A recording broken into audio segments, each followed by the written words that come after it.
Day 39 has descended upon us, and welcome to this new episode of Too Long Didn't Scroll, the show designed for you to get a quick daily news fix every day instead of scrolling endlessly through some droning-on newsfeed.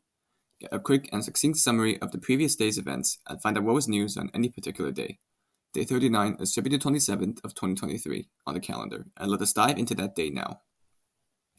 We start Day 39 in the country of the Democratic Republic of the Congo, which has been struggling in the wake of an insurgency in its eastern regions, as DRC troops attempt to fight off members of the so-called Congolese Revolutionary Army, or better known as the M23, for the so-called March 23 movement.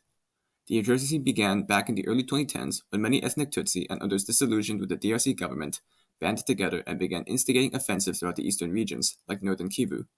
This conflict seeds itself in historic animosity between ethnic Hutu groups common to the DRC and ethnic Tutsi groups throughout the country of Rwanda, with the two countries having exchanged fire with each other before blaming each other for inciting insurgency each of their own borders. The current M23 offensive so far has killed thousands of soldiers and displaced over 70,000 civilians, and the Kivu conflict in general has killed nearly 12,000 people.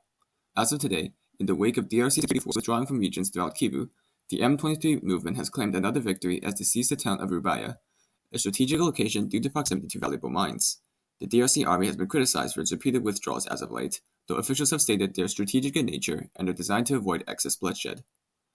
We now concern ourselves with the issue of Brexit, the now executed plan by the United Kingdom to leave the European Union. The execution of Britain's exit from the Union has been controversially prolonged and delayed, particularly due to a particular point of contention concerning the state of Northern Ireland. While part of the UK's territory, the state is geographically connected to Ireland, which is a European Union member. Due to differing trade and customs policy between the two entities, bringing North Ireland out of the EU with the UK would force the placing of figurative walls surrounding either Ireland or Northern Ireland, thereby complicating trade agreements and the success of Brexit. Brexit occurred with temporary measures to allow trade to continue to and from Ireland, Northern Ireland, and the Union, but the Northern Ireland conundrum will remain an issue for the next several years.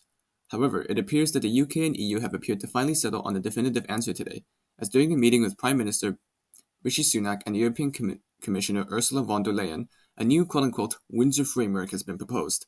The new protocols will involve laxer protocols on goods passing through the Irish Sea than otherwise would have been necessary.